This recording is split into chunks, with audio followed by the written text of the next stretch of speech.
시급 25,000원 정도를 받으면서 2달 정도 하니까 이제 졸업 정도 할 때 됐더라고요. 그래서 인턴을 아무리 지원해봤는데도 도저히 연락도 없고 구하기도 힘든 거예요. 뭐 컴퓨터 공학을 전공하는 학생들이 자주 가지 않는 길로 기회를 노렸죠.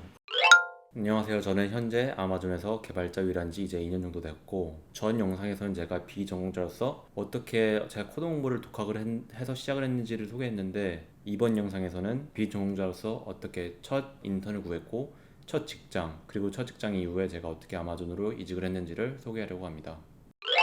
우선 제가 첫 인턴을 개발자로서 구할 수 있었던 이유가 두 가지 프로젝트 덕인데요. 그 프로젝트들에 대해서 먼저 소개를 할까 해요. 첫 번째 프로젝트는 제가 대학교 다니면서 이제 3학년이었는데 3학년 수업을 마치고 이제 방학 때 보통 인턴을 구하잖아요. 그래서 방학 때 인턴을 구해야 돼서 어떤 인턴을 해야 될까를 고민을 하다가 비전공자일 뿐만 아니라 제가 경험이 부족하다 보니까는 컴퓨터 공학을 전공한 학생들이랑 제가 어떻게 대결이 안 되죠. 컴피티션이 안 되죠. 그래서 저 같은 경우는 인턴을 아무리 지원해봤는데도 도저히 연락도 없고 구하기도 힘든 거예요. 그래서 저 같은 경우에는 제가 블록체인이라는 수업을 그때 우연히 들었는데, 그 수업을 진행하시던 교수님이 프로젝트, 그러니까 리서치를 진행을 하시는데, 그 리서치를 도와줄 학생을 찾고 계셨어요.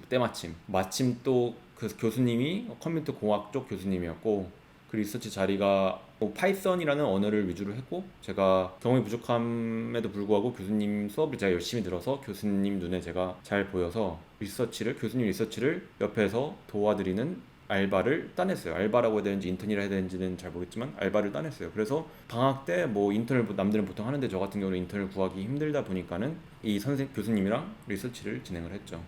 그래서 리서치를 한 3달 정도 했죠. 미국은 방학이 한 3달 정도 진행되다 보니까는 뭐 3달 동안 뭐 파이썬 그냥 기본적인 코딩뿐만 아니라, 그때 교수님이 진행하시던 연구가 AI 쪽이어서 AI에 대한 관련된 연구도 진행하고 같이 뭐 데이터도 되게 많은 양의 데이터도 같이 만져보고 석사 과정을 밟고 있는 다른 학생들과 교류도 있었어요. 그래서 정말 도움이 많이 됐던 것 같아요. 그래서 저 같은 경우는 비전공자 보니까 이렇게 컴퓨터 공학을 전공하는 학생들이 자주 가지 않는 길로 기회를 노렸죠. 그래서 뭐 교수님이랑 리서치도 하고 프로젝트도 혼자 진행을 해보고, 그렇게 해서 여름에 리서치를 끝내고 이제 4학년이 됐죠. 저 같은 경우는 인턴을 아무래도 교수님이랑 리서치를 했다 보니까 뭐 어떻게 보면 실무 경험이 있는 건 아니었어요. 그래서 나는 인턴을 여름 때 못했으니까 그러면 파트타임 인턴이라도 해야겠다라고 싶어서 파트타임 인턴을 찾기 시작했어요. 제가 썼던 웹사이트는 엔젤리스트라는 웹사이트인데, 스타트업 위주의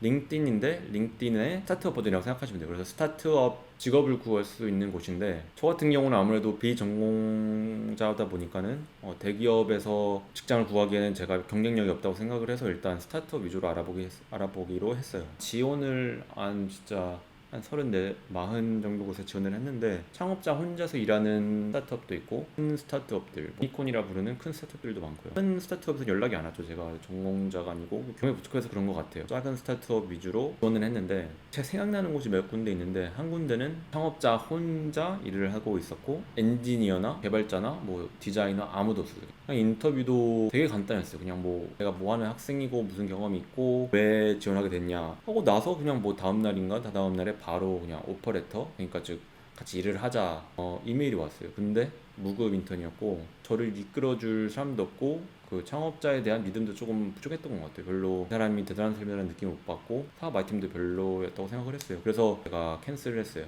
다른 생각나는 데는, 여기는 큰 스타트업이었어요. CTO도 있었고, 그리고 인턴을 여러 명 뽑았어요. 인턴을 한 4명, 5명 뽑아서 CTO가 전부 다 관리하고, 그리고 창업자도 있고 그 외에 일하는 사람도 있고 되게 많이 갖춰져 있었죠.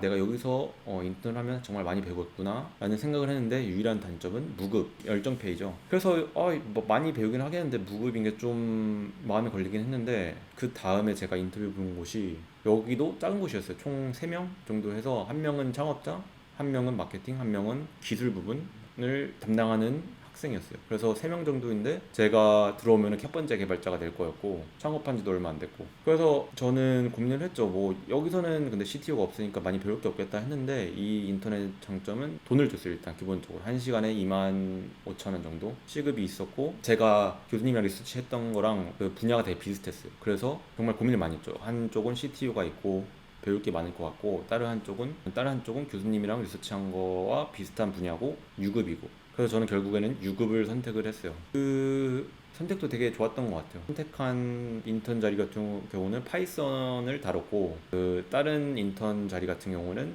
루비 on Rail이라고 지금은 많이 안 쓰는 언어였죠. 사실 제가 인턴 다음에 첫 직장도 파이썬인데, 사실 이 인턴에서 파이썬을 제가 많이 써서 첫 직장을 구한 것도 있어요. 사실 그게 크죠. 자, 그렇게 인턴을 구했는데 하드타임 인턴을 한 2달 정도 했어요. 인턴에서 사실 뭐 파이썬을 많이 다룬 거랑 뭐 데이터베이스를 좀 만져본 거 말고는 사실 뭐 엄청 뭐 배웠다고 할 수는 없고, 그냥 적당히 배운 것 같아요. 시급 25,000원 정도를 받으면서 2달 정도 하니까 이제 졸업 정도 할 때 됐더라고요. 그래서 이제 결정을 해야죠. 졸업하기 전이니까 지금 인턴하는 곳에서 첫 직장을, 그러니까 풀타임으로 정규직으로 할 건지 아니면은 새로운 직장을 구할 것인지. 근데 지금 인턴하는 곳이 너무 작기도 하고 뭐 돈도 많이 안 되고, 당연히 저는 더 큰 직장을 생각을 했으니까 다른 스타트업에 지원을 하기 시작했어요. 인턴이랑 비슷하게 똑같은 웹사이트, 그 스타트업 위주의 직업이 올라오는 그 엔젤리스트라는 웹사이트에서 똑같이 첫 직장을 구하기 시작했고요. 온사이트 인터뷰라고 하죠. 마지막 라운드까지 간 회사가 2군데가 있었는데, 처음에 간 데는 제가 인터뷰를 보러 보스턴까지 가는데 거기는 실력이 부족해서 떨어졌고, 2번째 인터뷰 본 데에서 정말 운 좋게 코딩 테스트도 뭔가 갑자기 떠오르듯이 막 풀리고 해서 운 좋게 통과한 것 같아요. 인터뷰도 잘 보고, 심지어 그 회사가 파이썬을 거의 90% 사용하는데, 파이썬을 마침 제가 인턴 했던 것도 그렇고 교수님이랑 지냈던 리서치에서도 파이썬 위주로 해서 그때 제가 사용할 수 있는 언어가 실질적으로 파이썬밖에 없었어요. 파이썬은 그래도 잘했어요. 부족하지 않게. 그래서 파이썬을 마침 또 잘해서 그 첫 직장에 운 좋게 들어간 것 같아요.